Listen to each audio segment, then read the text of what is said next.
दुष्कर्म। अर्जुन कहते, हे कृष्ण, ये मन बड़ा चंचल है, इसको कैसे वश में करूं? जैसे वायु को वश में करना मुश्किल है, ऐसे मन को वश में करना मुश्किल है। तो कृष्ण कहते, अर्जुन, निसंदेह तुम्हारी बात तो सत्य है, परंतु अभ्यास और वैराग्य से मन को वश में किया जा सकता है। जैसे वैज्ञानिक जब अपने मन को वश में करता है तो कोई नई खोज करके पूरी दुनिया के लिए प्रस्तुत कर देता है। विद्यार्थी मन को वश में करता है तो टॉप करके कलेक्टर बनता है, और साधु मन को वश में करता है, तपस्या में टॉप करके संसारियों को आशीर्वाद दे करके उनको निहाल कर देता है। जो मन को वश में कर लेता है वही दुनिया में सफल होता है। राजनीति करने वाले लोगों को भी मन वश में करना चाहिए। सबका मन डावाडोल होता है। राजनीति की राह में भी बहुत बड़े आकर्षण आते हैं। किसी का रूप सौंदर्य तुमको आकर्षित करता है, फिर जिस लक्ष्य पर तुम जाना चाहते थे वहां पहुंचने में बाधा डालता है। कृपया उस सौंदर्य में भी आकर्षित मत होइए। एक विद्यार्थी को बचपन में ही जवानी का जोश और वासनाएं आकर्षित करने लग जाती हैं। यदि विद्यार्थी उन वासनाओं से अपने मन को हटा लेता है तो विद्यार्थी अपने लक्ष्य में सफल होता है।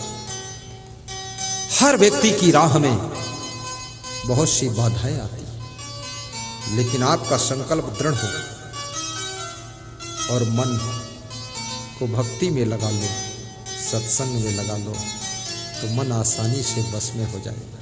शिवरी का मन कैसे वश में हुआ था? राम की भक्ति में लग गई थी, तभी तो मन वश में हुआ था। मीरा का मन कैसे वश में हुआ था? महलों में पली हुई मीरा, युवा अवस्था में मीरा ने भक्ति किया था, ब्रह्मचर्य का पालन किया था। कैसे? कृष्ण की भक्ति में डूब गई थी, तभी तो उसका मन वश में हुआ था। भक्ति ही तुम्हारे मन को वश में करने की शक्ति देती है। अगर भक्ति नहीं है तो मन तुमको भोगों में गिरा देता है, और भक्ति है तो ये मन तुमको मुक्ति तक पहुंचा देता है, मुक्ति तक पहुंचा देता है। और मन को वश में करना है क्या? विदुर जी कहते हैं, सन्नियच्छति यो बेगम उत्थितम क्रोधा हर्षयो साश्रियो भाजनम राजन यश्च आपत्सु न मुह्यति।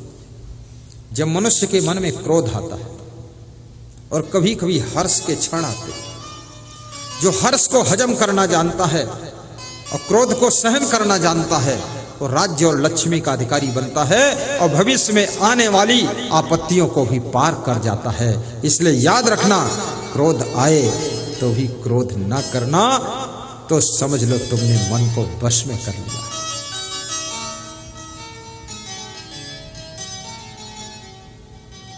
आपका मन प्रेम का मंदिर बने।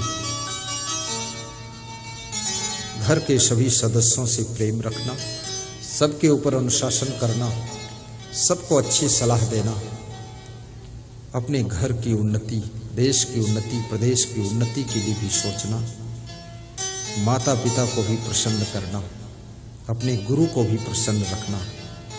साथ साथ में ज्ञान में रोज डुबकी लगाना। शरीर को रोज 2-2 बार नहलाते हो तब इसमें बदबू नहीं आती, अन्यथा पसीने की बदबू आने लग जाएगी। इस मन को भी बार बार सत्संग की गंगा में स्नान कराना, भक्ति का साबुन लगाना और स्वाध्याय का भाव जागृत करके इस मन को निर्मल बनाना। मन निर्मल हो जाए, कबीर मन निर्मल भया जैसे गंगा नीर, पाछे पाछे हरि फिरे कहत कबीर कबीर। आपका जीवन मंगलमय हो, ऐसी व्यास गादी शुभकामना कर रही है। कल जब आप पधारेंगे, एक एक श्रोता 5-5 श्रोताओं को लेकर आना। ट्रैक्टर ट्राली हो तो उसको भर के लाना। भर के मतलब गेहूं धान भर के नहीं, आदमी भर के लाना। वो भी सुने सत्संग, और साथ में अपनी पूरी फैमिली को ला करके सत्संग सुनाना। अभी हमारे परम भक्त कह रहे थे कि फेसबुक में आपको सुनता हूँ। क्या नाम? विजय अग्रवाल साहब, ये जांजगीर से आए हैं, फेसबुक में सुनते हैं। आप भी फेसबुक में सुनो और दूसरे के फेसबुक में भेज दो, व्हाट्सएप में भी शेयर कर दो, यूट्यूब में सुनो। आजकल प्रवचन तो इतना आसानी से मिल रहा है। धन्यवाद देता हूं जिसने मोबाइल बनाया, सारी सुविधा मुट्ठी में। और फिर भी तुम प्रवचन नहीं सुन पाते हो।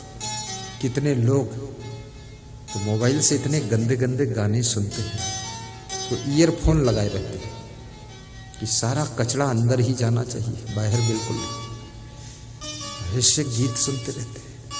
ये गीत मत सुनो, ऐसे ही वासना का ज्वालामुखी जल रहा है। और गंदे गीत सुन करके हीरो हीरोइन के डांस देख देख करके ये अपने मन को कितना खराब करना चाहते हो। और हीरो हीरोइन के पास में भी सुख शांति कहां है। सुशांत नाम का हीरो आत्महत्या करता है, श्रीदेवी नाम की हीरोइन दुबई के बाथरूम में जाकर के डूबकर मर जाती है।